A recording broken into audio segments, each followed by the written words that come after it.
Hello, welcome, fellow psychonauts, seers, and mystics, and welcome to the Magus Maximus podcast. I'm your host, Chris Thompson, to bring you all things esoteric, occult, and magical. Okay, so the first thing is, I'm going to have a shout out to one of my fans, Michelle Ortega, only because she asked me to, but this is not generally how it works.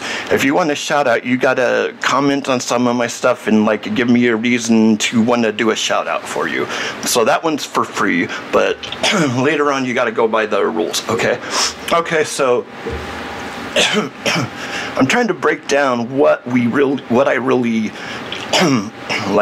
what I'm really into magically, and let me adjust the camera there. And basically, okay, so my main focus of my ceremonial magic is Theurgy. And Theurgy is basically the purification and I'm trying to find the words. Basically making you the best self you can be.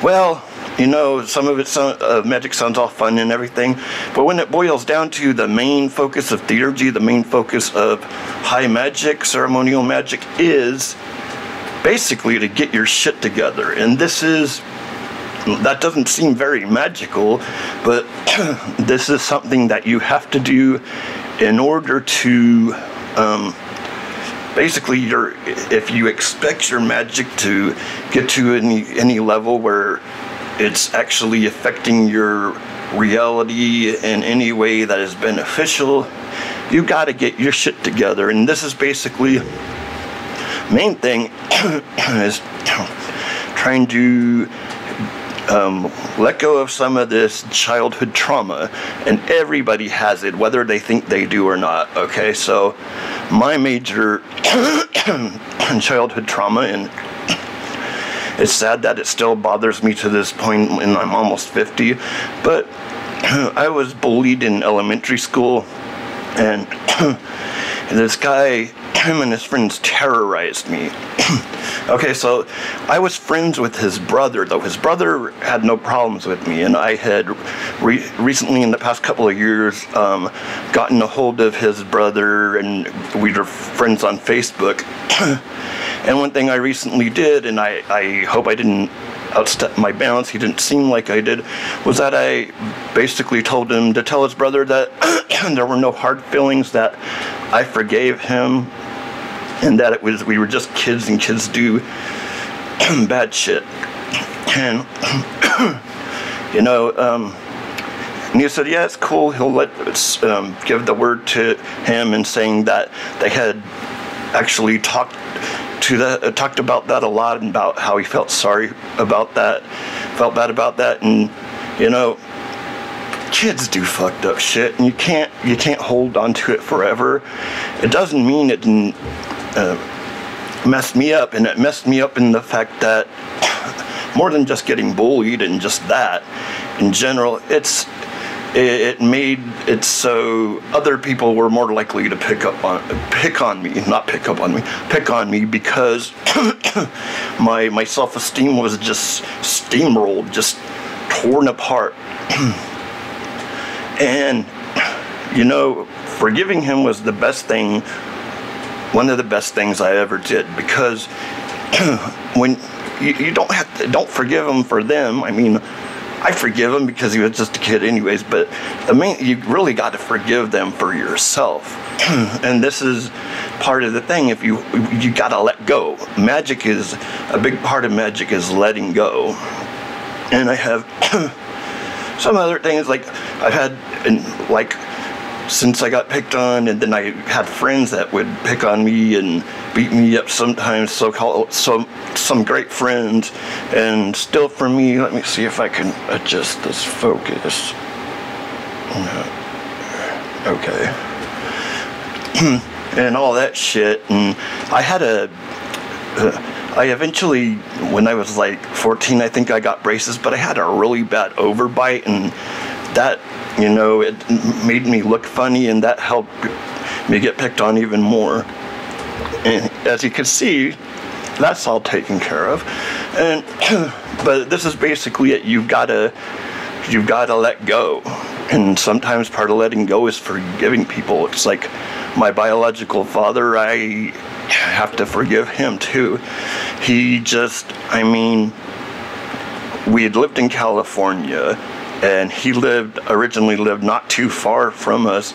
And then at some point, I don't know what his issues, he obviously had some issues he had to work through. He moved to Washington, and so Washington, from Southern California to Washington, that's a pretty long distance. And so we would see him every year at first, and then it was every few years, and then not at all. And then I did move up there with him after high school, and I didn't feel a connection. I felt like he was a roommate. And this thing was always, well, when we were together, we had a great time. Yeah, but I would have rather had you in my life more and had less of a good time. And that's another person I need to forgive, because it's not doing me any good to hold on to all this stuff. So we really got to work on ourselves. And yeah, it's work.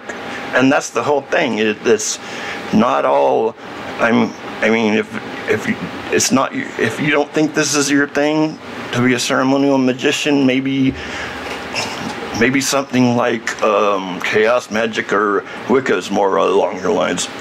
But even then, no matter what you do, you're eventually going to have to deal with your shadow, as Jung called it.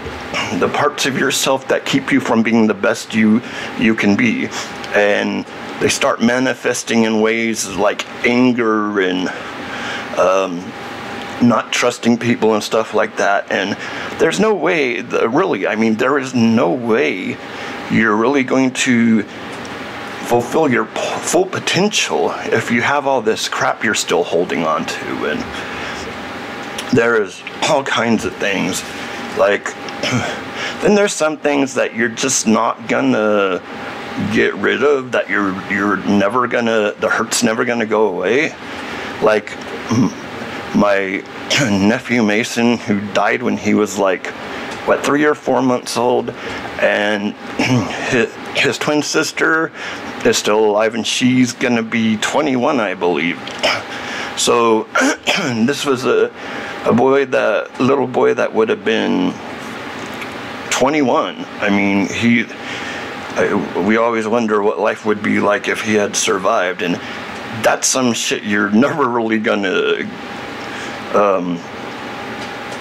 there's no way of getting over that. And just like there was my sister, her friend, when I was probably like 11 when it happened, her best friend was murdered by her boyfriend, and he was trying to get her to go with them. So he had planned to kill my sister in front of her, and I had a big crush on her, on my sister's friend. She was, and man, to have your crush murdered. And I remember the guy came over a few times, and I remember telling my sister, like, I always had a sense about things like that, a sense about people. I'm like, there's something wrong with him. And she's like, well, no, he's just weird. I'm like, no, there's seriously something wrong with him. I didn't know what's wrong with him was that he was a murderer. Like, and the asshole's out because, oh, well, the prisons were overfilled, so you let out murderers? Okay, so, and that's another thing I'll never get over. Now that, I don't think I can forgive that guy. I mean, it's bad enough that he killed his girlfriend, my sister's best friend, who I had a crush on, but he was going to kill my sister. And if you see this and you know who you are, fuck you, man. So, like, I have trauma because you murdered my sister's fucking friend. So there's things like that you're never really going to get over it. You still should, these are things that probably good psychotherapy would help, but like if you're like me and you don't really have a lot of money, and even with, because I'm disabled, I'm on Medicare, but I can't, there's still like a $20 copay, probably more now.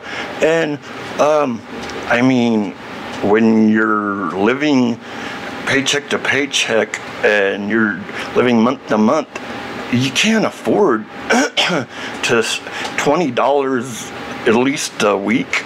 Like, that's insane. That alone is what, like $100, plus sometimes they want to see you more than once in a week. So I mean, there are things that you need to, that can't really be worked on alone. I mean, maybe you can. I mean, I'm trying to study some psychology. I like Jungian psychology because Jung had a system that actually worked and would help people get over their mental issues pretty quickly. But Freud purposely made his system so slow because it was all about making money. Freud didn't give a fuck. He just was this rich asshole that wanted to keep being richer. Okay, so yeah, none of this seems like any fun. But it can be because one of the things that helps you work through your shit is something called, if you don't know, it's called pathworking. And the fun ways that magicians have found to work through your paths, do your pathworking, is by, there's one of the major arcana cards is connected to each of the paths, and then the minor arcana, they're each one ace through 10. That's 10. So they each are 10. So they're the actual sephirot, the sphera, whatever. My Hebrew sucks. Some people say, I think it's sferot, because there's this guy, Dr. Justin Sledge. He says sferot, and since he's Jewish, I'm assuming that that's probably correct. So, so the Tree of Life. If you know the Tree of Life, if you don't know the Tree of Life, you probably need to get some. You need to start studying some Kabbalah. More like, yes, you can study it through Magick, but you probably need to focus on it a little bit more. I don't know if I have it here, but I don't know where it is right now, but I have this book. This is the first book I ever read on Kabbalah. It was called like Essential Kabbalah, and I think something like that.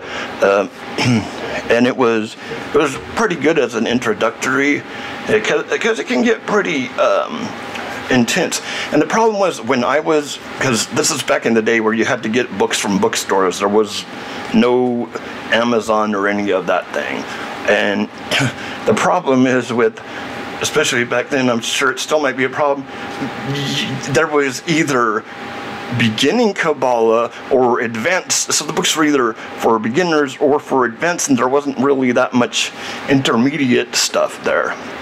And so, like, I had this book that I thought eventually I'd understand it, and I ended up selling it to Half Price Bookstore because I thought maybe it'd go to someone who could understand it, because it was all about, like, sacred geometry and gematria and all the mathematical stuff, and I was never going to figure it out. So there's a lot of things that could go, but the main basic thing of Kabbalah is the Tree of Life diagram, and this is basically the diagram of your soul, supposedly. And so you can use the tarot cards to work through these paths, and actually the Sferot themselves, the Sfera, I don't know how to say it that way. I guess because I haven't heard him say singular. He says Sferot, so Sfera, I don't know. Okay, so anyways, Sfera, I'll have to say it uneducated, not of a person that doesn't really know much Hebrew, not to pronounce it anyways. And then I heard there's like a bunch of different ways to pronounce it depending on what what nation, where you came from, whether it was European, whether it's like Iranian or whatever. Because yes, there were Iranian and Iraqi Jews. At one time, there was no problem between Jews and Muslims. That came later on, and I won't get into that. I have other videos you can look on about that. But anyways, so that's a fun way to work through it. I'm learning that everybody thinks that just the fortune-telling stuff, and I guess you can learn to do that, but there's way more uses for it, and it's much better it's much better to be used as a tool to work through your shit, as something that connects all kinds of aspects of magic, as in like astrology, and because astrology connects to the tarot, and Kabbalah connects to the tarot, and well, it's just like oh, I forgot. I think if you like all of the small cards, that's like the ace through 10, not counting the court cards.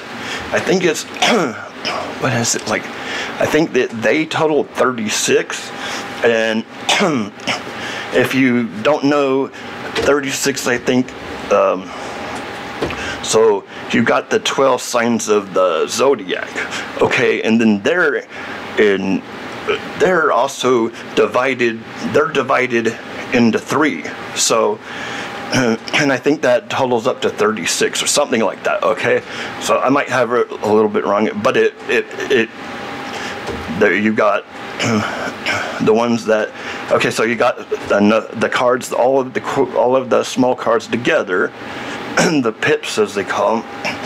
Those are the deacons of the zodiac. And I found you have to obviously keep a few cards out, but the cards can also connect to the 72 angels, the Shem HaMephorash, which leaves you a few angels left over, a few cards left over. And I like it. I like tarot, and I like the whole thing, and it's like there's so many connections, like everything's all interconnected, and it didn't used to be that way. I still get, there's some good books like tarot books that are still wrong, where they got things wrong. No, or when I'm saying it was used for mysticism before it was a game. No, it was a game first, and originally, as from what I understand, it didn't originally have the major arcana, and then when they did, it wasn't consistent from deck to deck what the number of cards and this and that was. That consistency didn't come later. Sorry, didn't mean to do that. Don't mean to pick my nose on camera. Sorry. Anyways, I'm a dork. Well, anyways, so allergies. What was I saying? Okay, so the guy who really started doing stuff, connecting the Kabbalah to the tarot cards, was a guy who called himself Eliphas Levi, or Levi, Eliphas Levi, and he was I believe in the 1800s, and he started really connecting stuff together. So Eliphas Levi, or Levi, whatever it is, he was a Catholic priest who was also on the side, he was into the occult, which eventually ended up making him lose his job, which was good, because then he dedicated his whole life to magic. And this guy, okay, I have one book that I didn't finish reading that was his history of magic, and I kind of got sidetracked because I heard that he doesn't really have all his facts straight, but that was kind of normal back then, because like they didn't have all of the documents you could get your hands on now. That like there was at one time. Well, the Renaissance was when they had the most magic going on, and and by the time Eliphas Levi was doing stuff, he didn't have access to some of the stuff they had in the Renaissance. But anyways, he's the one who started bringing astrology and the tarot and Kabbalah and all of that together, and that was really what which would coalesce in the Hermetic Order of the Golden Dawn. But actually, that version of the Golden Dawn is incorrect to call it the Hermetic Order of the Golden Dawn. They refer to themselves as the Esoteric Order of the Golden Dawn. Okay, the Reformation by Israel Regardie, that's when everyone started. He's the first one to call it the Hermetic Order of the Golden Dawn. Okay, so that started with him, and he was the guy who wrote the Big Black Book, which was basically just his notes from being the secretary of Aleister Crowley. Crowley. He says it's like a crow. Crowley. So Crowley, was with he was a member for a while, and then they kicked him out because him and one of the members, I don't know which one, really had a feud going on. He didn't like him. A lot of them didn't like him.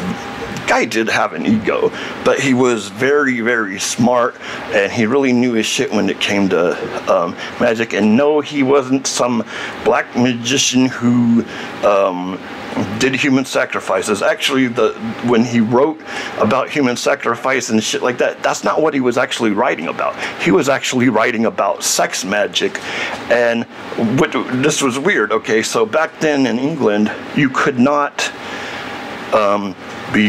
have sexually explicit language in a book, or they wouldn't let you be published. Okay, so he switched words around, like death was like orgasm, and murder meaning ejaculation, or something like that. It's something where blood was really a code word for semen. So he wasn't writing about human sacrifice, he was writing about fucking people. But you couldn't do that back then, especially not in England. He especially couldn't talk about, because it was well known that he was bisexual, and he had orgies, and he was involved with having sex with men, which was a crime back then in England. But anyways, enough about his sexuality. So my point is that the stuff that Eliphas Levi was doing, it's starting to bring things together. That's what happened with the Golden Dawn. And they were bringing all this stuff. They were very educated guys, obviously upper class, and they learned all these languages so they could translate these manuscripts. And a lot of them weren't that good. And it's like MacGregor Mathers. Well, you don't know who I'm talking about. MacGregor Mathers, he did a translation. His is a very famous translation of the Greater Key of Solomon, but his reproductions of the talismans, his Hebrew was atrocious. So it's you have to cross-examine it with other people who had done it in different versions to kind of figure out what the Hebrew's supposed to be. Because if your Hebrew is not that good, there's quite a few of the symbols that look like other symbols, and they're like slight variations. So if your Hebrew is bad and you do that, it's gonna be hard to tell whether it's this letter or that letter, or this letter or that letter. Okay. Oh well, I guess I've gotten a little away from this. So getting your shit together. Shadow work, as Jung called it. Okay, so Jung, if you don't know, if you do know about Jung, you might not know everything about Jung. Okay, so Jung was this brilliant, he was an associate. I think he worked under, he studied under Freud for a while, but he started coming up with his own system, and it's real well known, and his mystical shit was he wrote in the Red Book, which wasn't published till many years after his death. And the Red Book, it's like $50 for the one without the pictures, and for the one that has all the illustrations, it's like $100 and something. But anyway, so he was a psychologist, but he was a ceremonial magician, and it was his study of magic and Kabbalah and all that, which is what really helped him understand the human mind and bring that all together and see how to really fix yourself. And that was his main work. That's what the Red Book about. The Red Book was his notes on his self-psychology, his own psycho. He was working through all of his shit, and then he'd turn around and help out people with their shit once he figured his own stuff out. So, and that's another thing. You cannot help anyone. I mean, you can, but unless you get your shit together, you can't get other people's shit together.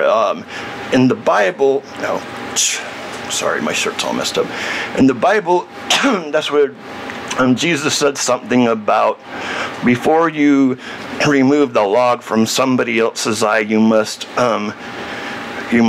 remove before you remove the speck from someone else's eye, you must remove the log from your own. Okay, so that's what he's saying. He's like, so in order to really help people, you got to help yourself first. You've got to get your shit together so you can help the world get their shit together. And that's basically what we're trying to do. And this is the whole thing, is that ceremonial magic is a form of magic that is based on getting your shit together and then going from there and expanding, and it's all about trying to become the best you can be. And that's hard, and it's going to take years for everyone. It's like, some of you younger people, you got a lot of time to take care of this shit, but don't leave shit untaken care of. I know that sounded so stupid. Basically, don't let, if you have something like an anger issue, deal with it then. Don't, because you'll have a little bits about it, but as you get older and you're dealing with more shit, some of that best of the anger or whatever your negative side of you is, and you can see it, or maybe even other people point it out, try to work on that. Try to work on that, because it can and will get worse. So, and obviously, if you have any mental illnesses, don't just sit here and do magic and say that'll take care of it. No. This is important, and I take medication, and I've had therapy, and the therapy hasn't always worked. Because problem is half the time you end up just chit-chatting. But anyways, what was my point? So get psychotherapy, go see a psychiatrist. If you're really dealing with serious emotional problems, don't be afraid to admit that there's something wrong with you. Because if there's something wrong with you, you need help. You need help, and the problem is when you start doing magic, some of the problems, the issues you're dealing with are exacerbated. So you need to deal with that. And another thing is this is not for everybody. This is not for everybody, and it is not easy. And the stuff that's not easy is the shadow work, working on your shit, getting your brain in order, getting all the files in the file cabinet in the correct order. So you need to do this shit along with the other stuff. But if you are showing signs of anger, aggression, depression, like if you're like, oh man, if I wasn't on medication, I would be screwed up all the time. I mean, I don't even know how I did it back before medication. Part of the problem is like I was used to it. So I knew how to deal with it, but I didn't deal with it really good. I would have horrible anxiety. I would be sad all the time. I would be like depressed for no fucking reason, or if it was a reason, I shouldn't be that depressed. And you know, and I ended up having some issues, and these issues, my mental issues, didn't come to light until after I got the great idea to join the army. That turned out great. Totally fucked me up.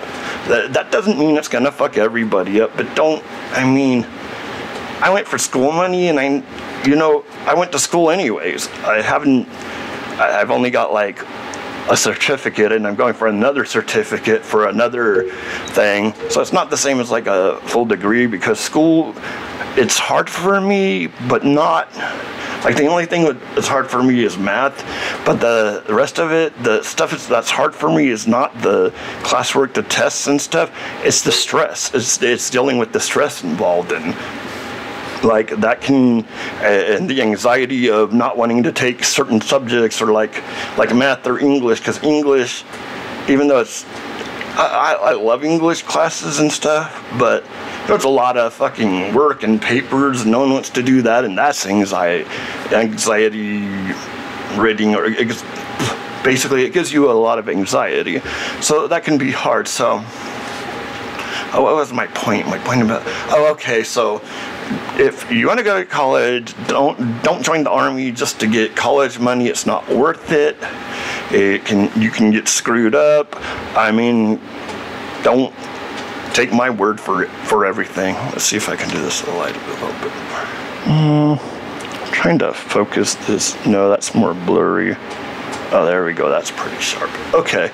So anyways, so I joined the army, and I started having some mental issues that really started showing, and eventually I tried to commit suicide, and I had a near-death experience when I did this, but afterwards, like, I was depressed the whole time waiting because they asked me if I wanted to get out of the army when I was in the hospital, and I was like, I wasn't gonna let that opportunity slide because of pride. Oh, that wasn't meant to be a rhyme. That just happened.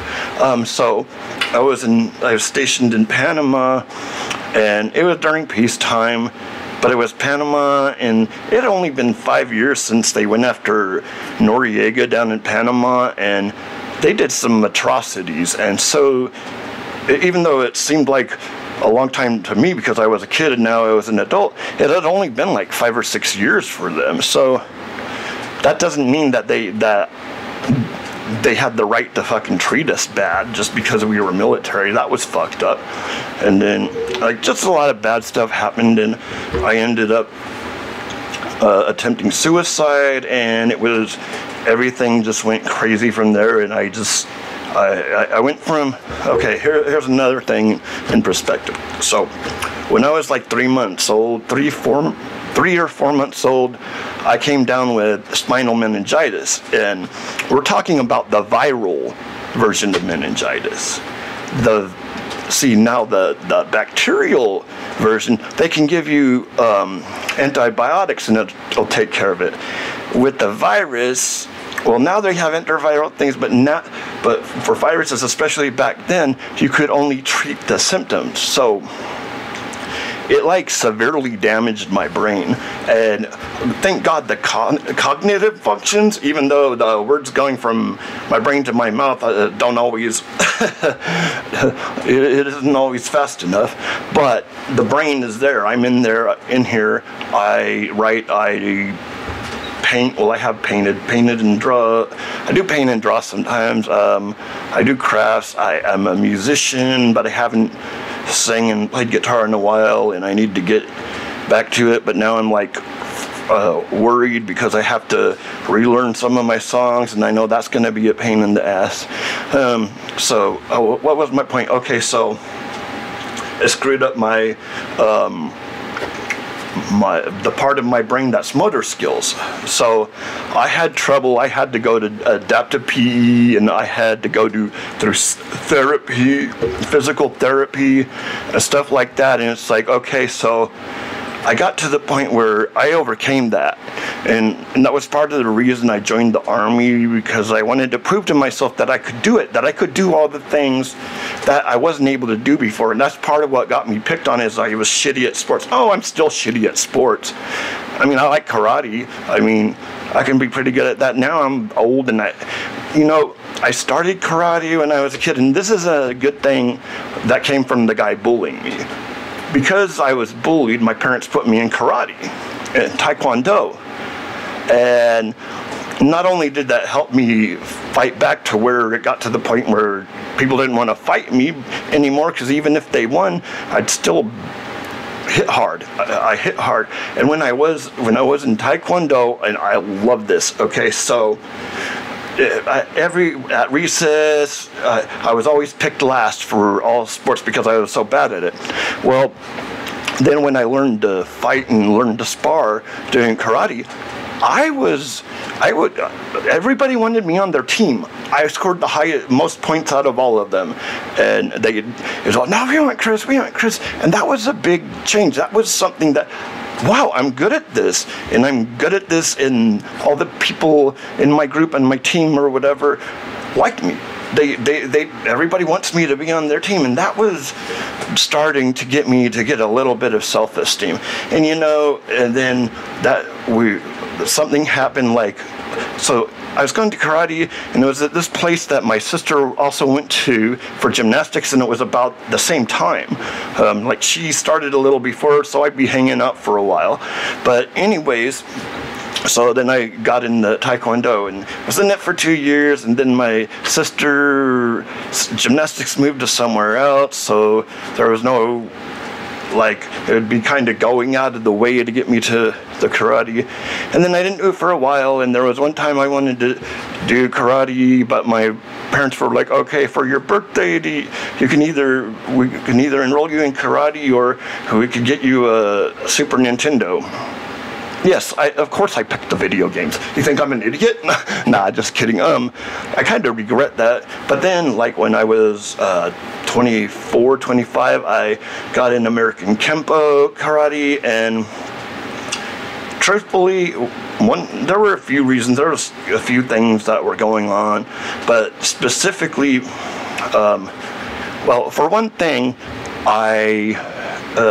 nowadays, trying to test in karate and stuff, I would just get so nervous. I'd be pouring sweat, and I'd be so tightness in my chest, and they'd be like, are you okay? Are you okay? I'm like, I'm just stressed out, but I'll be okay.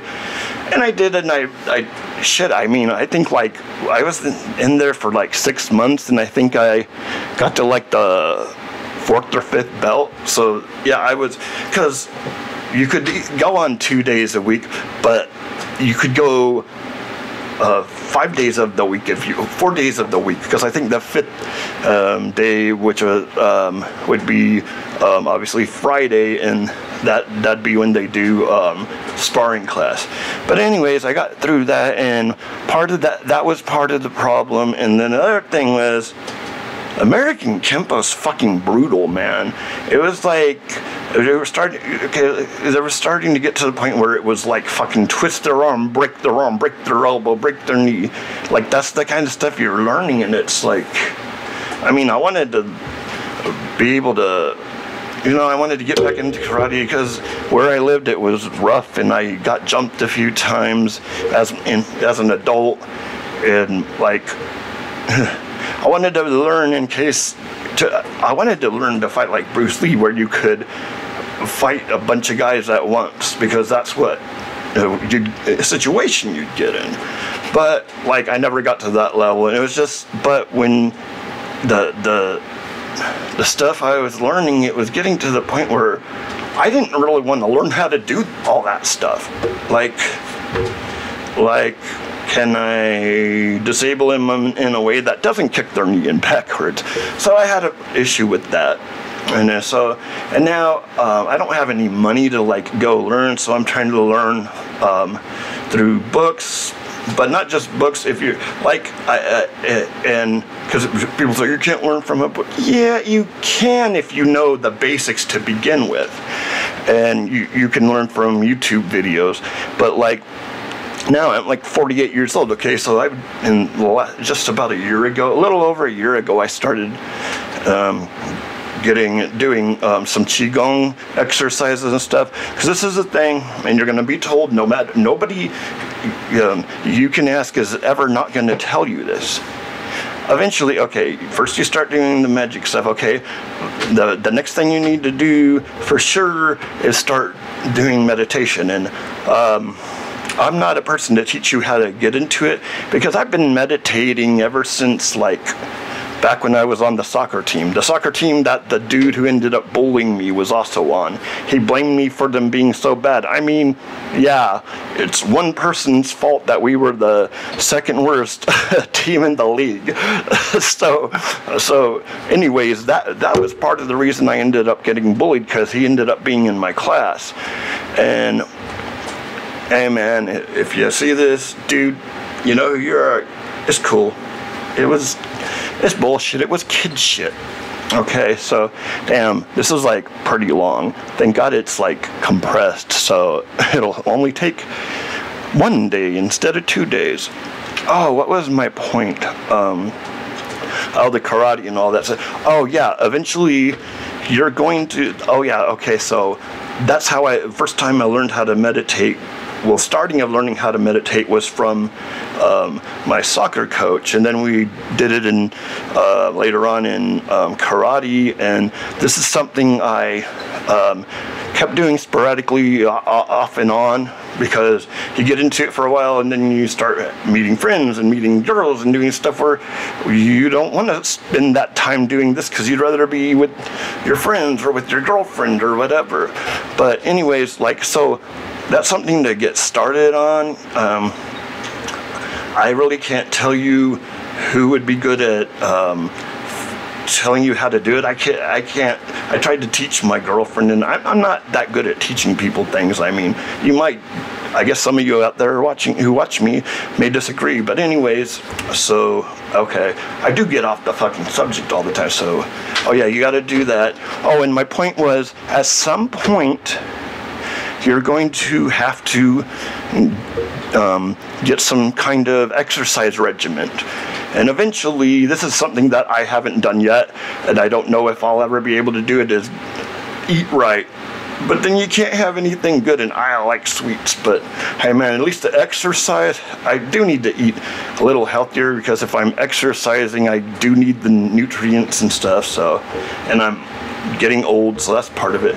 And then so that was my exercise, and then that made me want to get into karate again, but I don't have, like, you know, not even karate, just martial arts, because I'm starting to not like karate as much. I'm more into kung fu, because karate, like, problem with a lot of karate that you learn, this is the karate that has become a sport. Yes, it doesn't mean they can't kick your ass still, but I mean, it's a sport, and some of those things, if you're not fighting someone that's not in that sport, you can get your ass handed to you.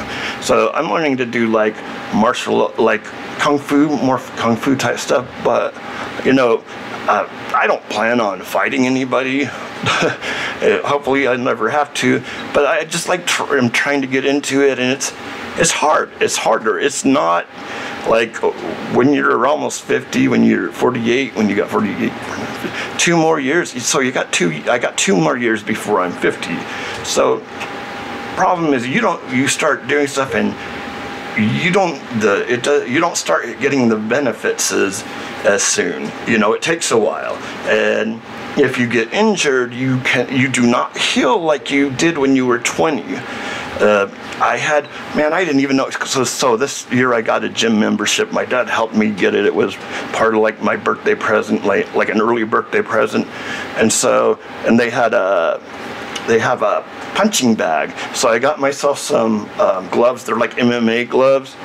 And so I'm trying to learn karate on that. I did not hurt myself because of doing the martial arts. I think what ended up doing the injury was the rowing machine, because that was like one of the first few times I did the rowing machine, and that works everything.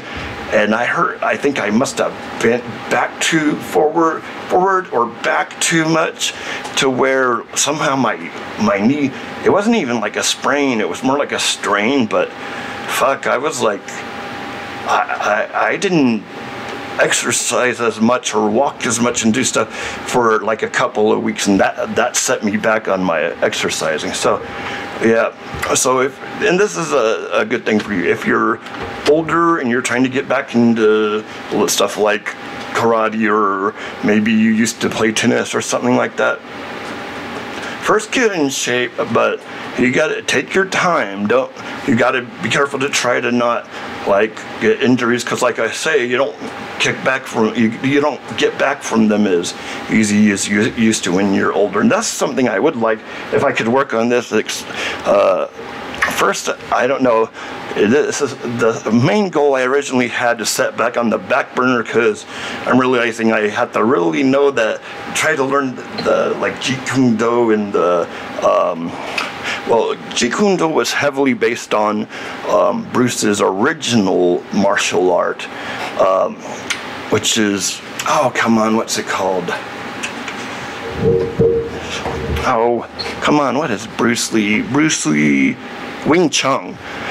He thought Wing Chun was like the best martial art in the world, until this part of it was this guy, I think it was on the set, but behind the scenes of the Green Hornet, and this guy had gotten Bruce in a headlock, and he didn't know how to deal with grappling and stuff, and the guy ran with him all over the place, and like he felt like humiliated. So he started working out harder and stuff like that, and realized at a certain point he was starting to realize that he needed to learn other things to balance out his martial art, like he was trying to fix it. That's what the Tao of Jeet Kune Do is all about.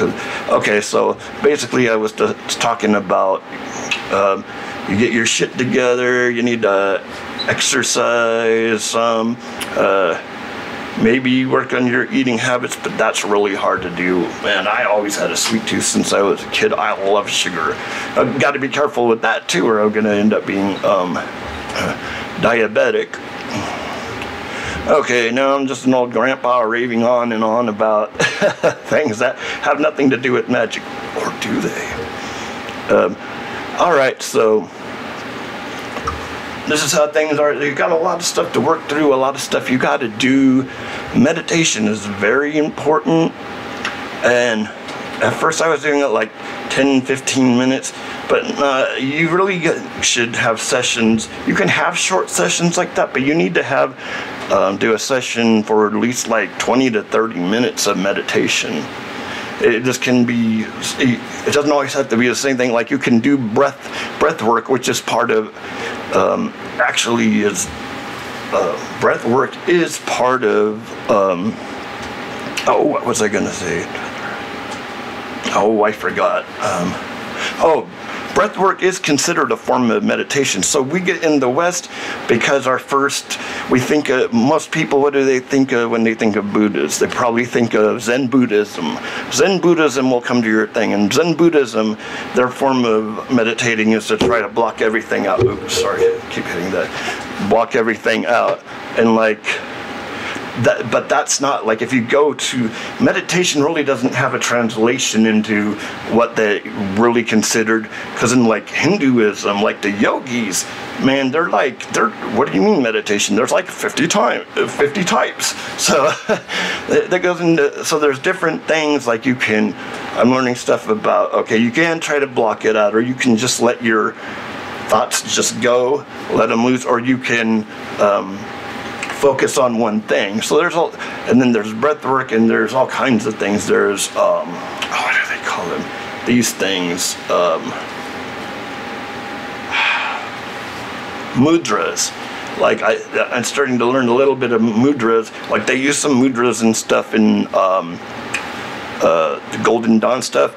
Well, if you are to do it without a wand or anything, or a knife or whatever you use, if you just do it with your fingers, you hold your fingers up like that, that's the sword mudra. And then I don't know exactly what this is. This is what you do. See, when you let's see, meditate, usually you're sitting and you have your hand like that, but you have your hands like this, but they're above the thumb and the forefinger here freaking go together, and you can have it like that or together. Oh wait, hold on. Like that or like that. But anyways, okay, so mudras are cool, and that's something I'd like to eventually do on the site, is learn mudras, because like there's this show called The Magicians, which I think by the 3rd season it's kind of already jumped the shark. But in The Magicians, they used a bunch of mudras and stuff, and I thought that was like really cool, and I found out, oh, that's called a mudra. Alright, so I've gotten this going very long now, so I'm probably everybody's off of here. We're like, dude, we stopped watching after 30 seconds.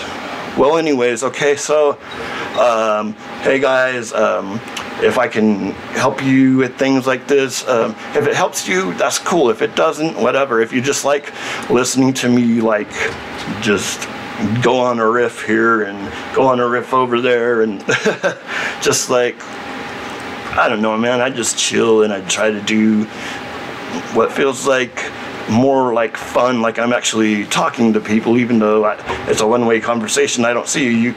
You guys can, you know, write comments as long as you're gonna be nice about it. You don't have to agree with me, and you can like point out if you think I'm wrong on something, but don't be a jerk about it. I don't like it when people troll. It's like, get a life.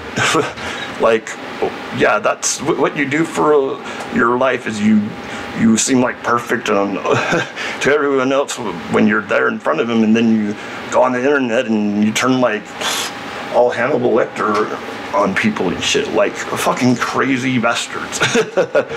Obviously, I don't mean that in a literal sense, but like fucked up and crazy is all I meant. The Hannibal Lecter movies are pretty good. Well, what's the main one that was good? It was the Silence of the Lambs. There was a movie that came out before that, but it was based on the second book, which was like Red Dragon or whatever. But I think it was called, oh, I can't remember what the movie was called, but it was, I had seen it already after I had seen Silence of the Lambs. So this movie had a different guy playing Hannibal Lecter, and he was alright, but I mean, Anthony Hopkins, oh my god, that guy's like, is he dead? Or is he just like not doing acting? Oh, that guy was such a good actor. Crazy actor. Okay, so, like, nobody can play Hannibal like he could play Hannibal. He like really saw the character. Makes you wonder about him. Nah, just kidding. Yeah, so like, okay, like I said, blah, blah, blah, I'm talking my ass off here, so I'm gonna, well, one thing, how about you guys, if you're not subscribed, hit the subscribe button, or click on it, whatever the hell you call it, whatever you do, and subscribe to that, and like, I don't know, like, if you have friends that you think would like to watch me go on and on about magic and all this shit and tarot and all that and astrology. I'm starting to learn astrology, but not astrology like, cause like pop astrology, that's more freaking fortune teller shit. I don't like to, like, the tarot is way more powerful than just telling people's fortunes or whatever. And you know, I mean, if you need to make money on the side doing that, there's nothing wrong with that. I don't know at this point if I'll ever be able to like use it for we don't use it for fortune telling, because fortune telling is saying that this is for sure is going to happen. Divination. In divination, you're seeing what could happen, and if it's bad, ways you could avoid it, or if it's good, the ways you can bring it to you. and all that kind of shit. So, well, anyways, I said I was gonna get off here, and I didn't. So, yeah. So if you have anyone else who might want to watch what I have to say, send them my way.